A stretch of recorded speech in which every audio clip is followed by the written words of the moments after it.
خادم الحرمين الشريفين الملك سلمان بن عبد العزيز سلمه الله ورعاه، أصحاب السمو الأمراء، أصحاب الفضيلة والمعالي والسعادة، السلام عليكم ورحمة الله وبركاته. يسرني أن أقدم إليكم الفائزين بالجائزة هذا العام 1436-2015. لقد فاز بجائزة الملك فيصل العالمية لخدمة الإسلام الدكتور ذاكر عبد الكريم نائك الهندي الجنسية، مدير مؤسسة البحث الإسلامية في الهند، وقد رشحته للجائزة الندوة العالمية للشباب الإسلامي بالرياض، ومنح الجائزة.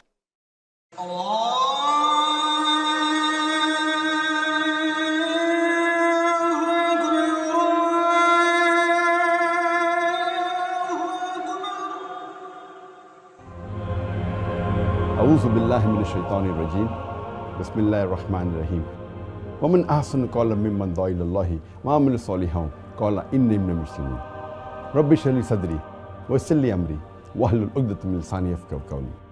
Assalamu alaikum wa rahmatullahi wa barakatuh. I did my education at a Christian missionary convent school, and alhamdulillah, by Allah's grace, I was always amongst the toppers in the studies. But as far as speaking is concerned, I was a stammerer. I used to stutter in life. If anyone asked me, what is your name? I used to say, my name is Zakir. The person who changed my life or the direction of life was Sheikh Ahmed Didat. He was a Muslim scholar of the Christian Bible, and he was a specialist in comparative religion. He changed me from a doctor of a body to a doctor of a soul.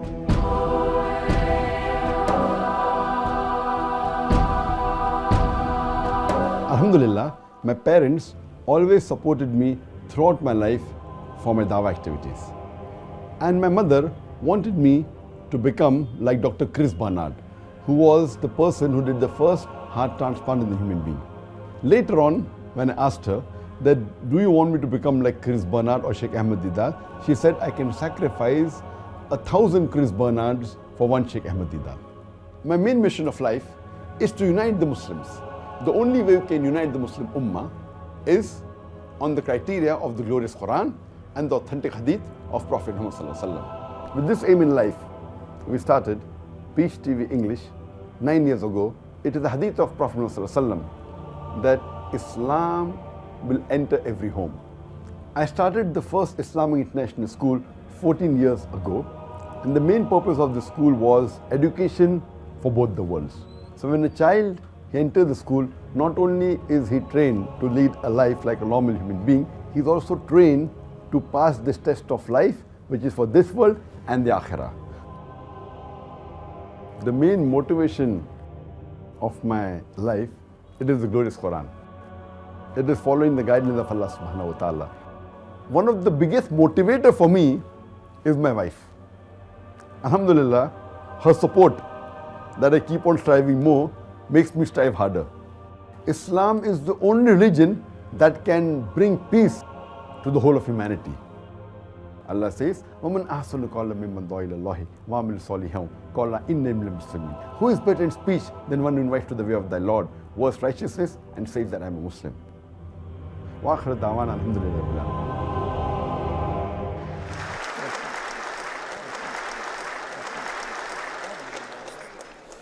يسرني أن أدعو الدكتور ذاكر عبد الكريم لاستلام الجائزة وتقديم كلمته. Would Dr. Zakir Abdul Karim come forward to receive the prize and deliver his speech?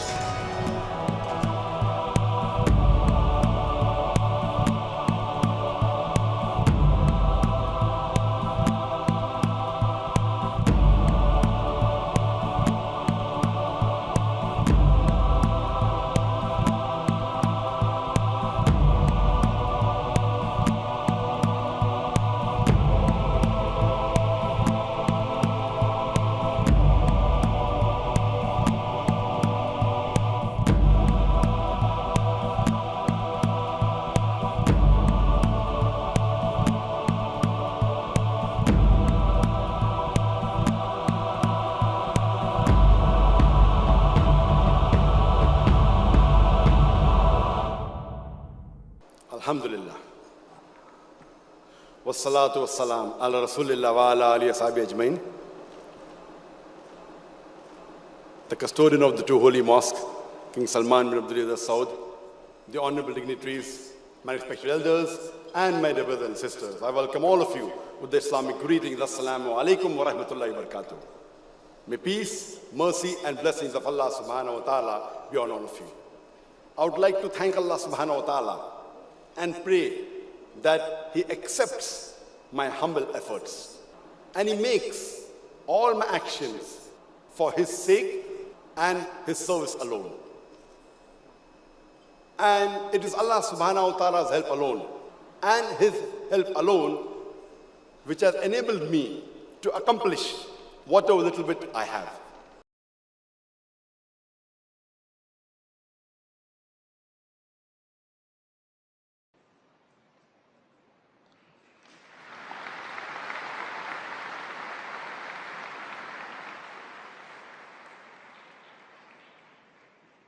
وللشيخ يوسف أستس جهود عظيمة في نشر الدعوة إلى الله سبحانه وتعالى بالحكمة والموعظة الحسنة.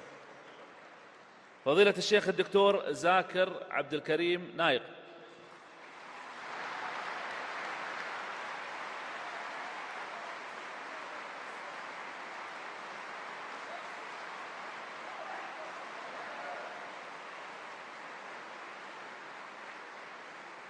والشيخ الدكتور زاكر عبد الكريم نايق له جهود عظيمة ولا يخفى عليكم من خلال جولته في العالم وكذلك من قناة بيس.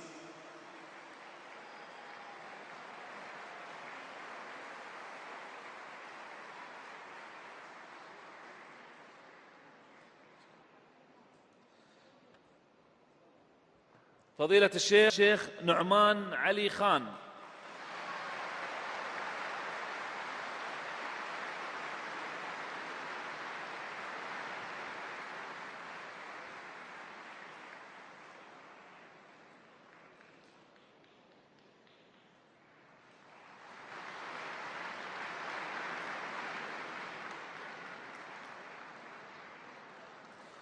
فضيلة الشيخ عبد الباري يحيى.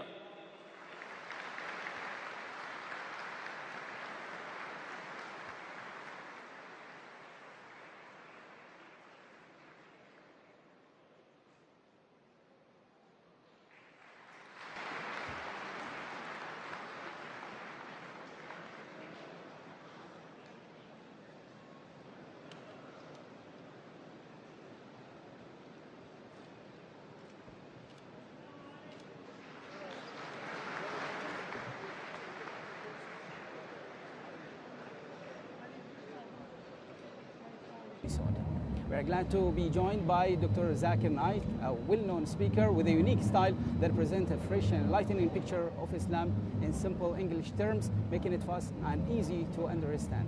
Welcome to the show, Doctor, again, inshallah. So, could you please tell us how does the Messenger, peace be upon him, and the Sahaba radiallahu anhum promoted peace in practice in their lives? As far as you see the life of the Sahaba and Muhammad, they promoted peace in various ways. Number one was in action and in deeds. The way they presented themselves, the way they spoke to the friends, to the family members, the way they spoke to the enemies also.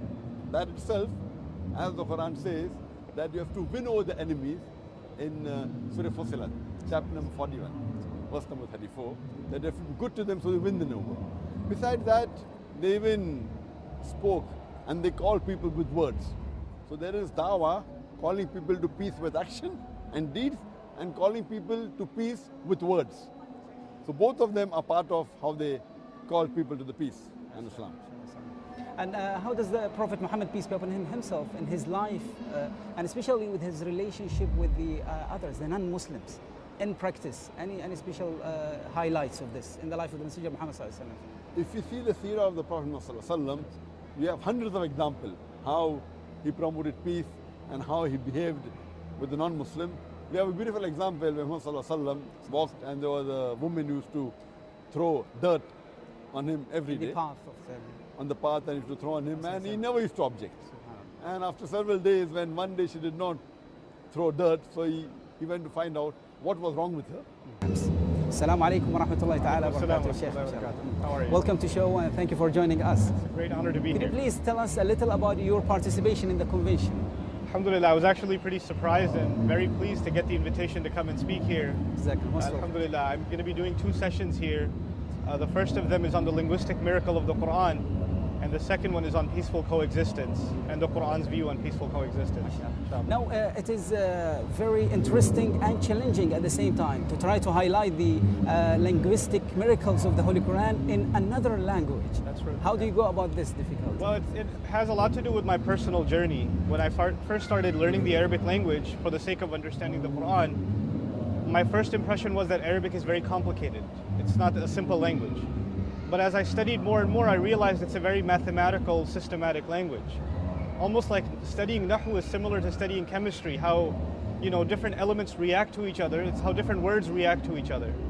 And studying Sarf is almost like studying engineering and how different materials are made up, and, architecture even, the architecture of words.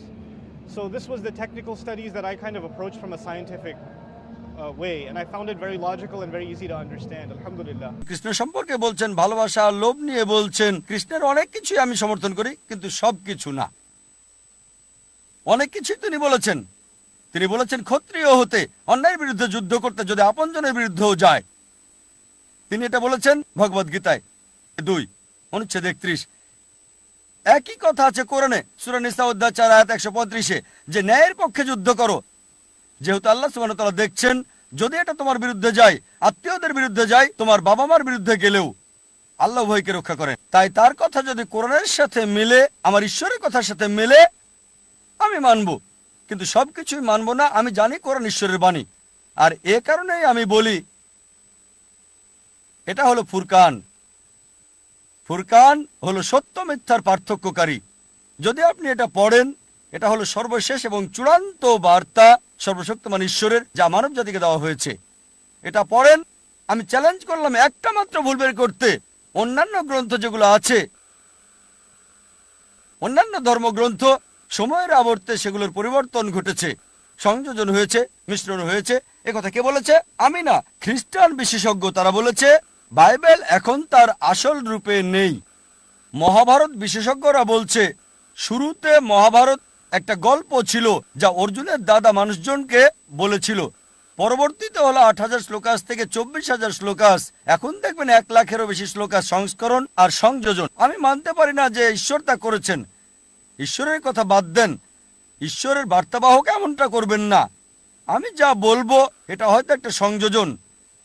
আমি ঈশ্বরের বার্তাবাহকদের সম্মান করি, কিন্তু যদি বলেন তারা ঐশ্বরিক, তাহলে বলবো ঐশ্বরিক কোনো লোক এটা করবে না। ঠিক আছে, তবে এটা সংযোজন, এটা মিশ্রণ। আমি এ কারণেই আপনাকে অনুরোধ করব, এমন একটা বই পড়েন যেটা শতভাগ সঠিক, সম্পূর্ণ ত্রুটিমুক্ত। আল্লাহ বলেছেন পবিত্র কোরআনে সূরা হিজর অধ্যায় 15 আয়াত 9 যে আমি কোরআন নাজিল করছি, আমি এর হেফাজত করব। সর্বশক্তিমান ঈশ্বর নিজেই বলেছেন তিনি এই কোরআনকে হেফাজত করবেন। আমাদের প্রত্যেকের দেখা উচিত পরের বছর। ধরুন এই রমজান থেকে পরের রমজান, রমজান তো শেষ। ধরুন এই ডিসেম্বর থেকে পরের ডিসেম্বর, এই শীতকাল থেকে পরের শীতকাল। কিভাবে আমি একজন ভালো মুসলিম হতে পারি? আমি এখানে 3টা এরিয়া হাইলাইট করব। এখানে যারা লিখছেন শুধু 3টা ক্ষেত্র। আপনি নিজেকে একটা বাস্তবসম্মত উপায়ে যেন বলতে পারেন আমি অন্তত এই 3টা জায়গাতে আগের চেয়ে ভালো এবং উন্নতি করেছি। প্রথমটা হলো ইবাদত। আমার প্রথম চিন্তাই হবে ইবাদত নিয়ে। আমার ফজর নামাজ কি আগের চেয়ে ভালো হচ্ছে? আমি কি অন্তত ঈশা আর ফজরটা সময় মতো সঠিকভাবে আদায় করতে পারছি? পুরুষদেরকে বলছি, আমি কি ফজরের জন্য উঠতে পারছি এবং মসজিদে যেতে পারছি? হয়তো এটা প্রতিদিন করতে পারছেন না, কিন্তু এটাকে একটা লক্ষ্য হিসাবে নির্ধারণ করুন। আপনাকে রাতে তাড়াতাড়ি শুয়ে পড়তে হবে। তরুণরা, আমি বলছি আপনি জীবনে কিছুই ঠিকমতো করতে পারবেন না যদি তাড়াতাড়ি না শুয়ে পড়েন। রাতে যে হুক্কা নিয়ে ওইসব উচ্চমার্গীয় কথাবার্তা আপনারা বলেন, সেগুলো এই উম্মাহকে কোনো কিছুতে সক্রিয় করবে না। আমি বলছি ওই সমস্ত গম্ভীর আলোচনা, ভালো ভালো কথা, তারপর আপনারা সকাল 10টায় ঘুম থেকে উঠে ফজর পড়ছেন। আপনার গতরাতে শর্মা আর হুক্কা নিয়ে বিশদ আলোচনা, এই উম্মাহ কি ওগুলোর কারণে জাগবে মনে করেন?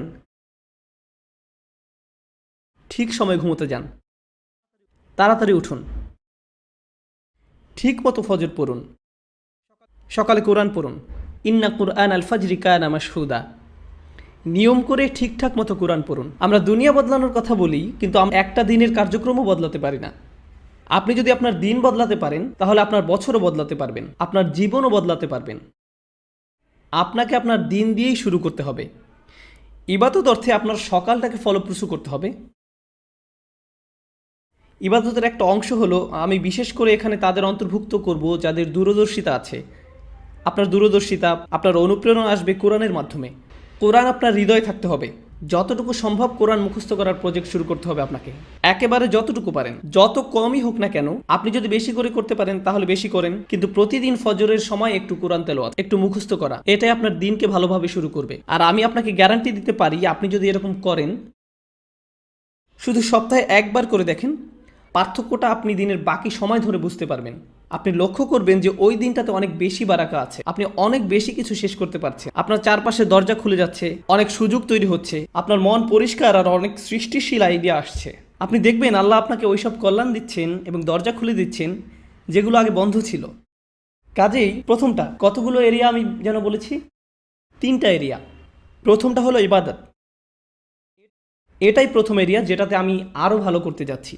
দ্বিতীয় এরিয়া, যেটার জন্য সত্যি আপনাকে ভালোভাবে খাটতে হবে, এটার ব্যাপারে মাথা ব্যথা থাকতে হবে, সেটা হলো শিক্ষা, জ্ঞান। কিভাবে আমি এই এরিয়াতে আমার জ্ঞান বাড়াবো? আমি জ্ঞানকে ইবাদত থেকে আলাদা করে দেখি, কারণ কিছু কিছু মানুষ জ্ঞান অর্জনের উপর এত বেশি ফোকাস করে যে তাদের ইবাদতের অবস্থা হয় খুবই শোচনীয়। তারা ইবাদত করে না, তাদের ধারণা তাদের জ্ঞান ইবাদতের শূন্যস্থান পূরণ করে দিবে। তারা অনেক তাফসির পড়ে, অনেক তাজউইদ জানে, কিন্তু তারা এমনকি তাদের সালাতেও কোনো মনোযোগই দেয় না। তাহলে সেই জ্ঞান আছে কিসের জন্য? আমি অগ্রাধিকার ভিত্তিতে এগুলো উল্লেখ করেছি। প্রথমটা ইবাদত, দ্বিতীয়টা জ্ঞান। আমি বলছি না যে আপনারা আলেম হন এবং শরীয়তের উপরে ডিগ্রি নিন, যারা করছেন তাদেরকে অভিনন্দন জানাই। আমি এখানে সবার কথা বলছি। এখানে সবাই মুফতি বা আলেম নাও হতে পারেন, কিন্তু আপনাকে শিক্ষিত মুসলিম হতে হবে। আপনার ইসলামের উপর অন্তত প্রাথমিক পর্যায়ের বিদ্যা থাকতে হবে। আমি এখানে সবার কথা বলছি। তাই আপনার জন্য আমার পরামর্শ হলো, বছরের শেষ বা আগামী বছরের মধ্যে আপনি কিছু অন্তত পড়েন। আপনি সিরাহ পড়ুন, নবী মুহাম্মদ সাল্লাল্লাহু আলাইহি সাল্লামের জীবনী একবার। আর আপনার প্রতি বছরই এটা করা উচিত। আসলে আপনার আলাদা আলাদা জায়গা থেকে পড়া উচিত। প্রতি বছর সিরাতের উপর আপনার পড়াশোনা করা উচিত। সত্যি সত্যিই পড়ুন। আমাকে জিজ্ঞেস করবেন না সিরাতের উপর কোন বই পড়বেন, সবই পড়ুন। একবার এক একটা পড়ুন। একটা নিয়ে পড়া শুরু করুন 1 বছর, তারপর আরেকটা সিরাত নিন পরের বছর, আবার আরেকটা সিরাত নিন পরের বছর, আবার আরেকটা। কারণ এটা হলো ওই মানুষটার জীবনী যা আমাদের জীবনের দর্শন, আমাদের অনুপ্রেরণা। আর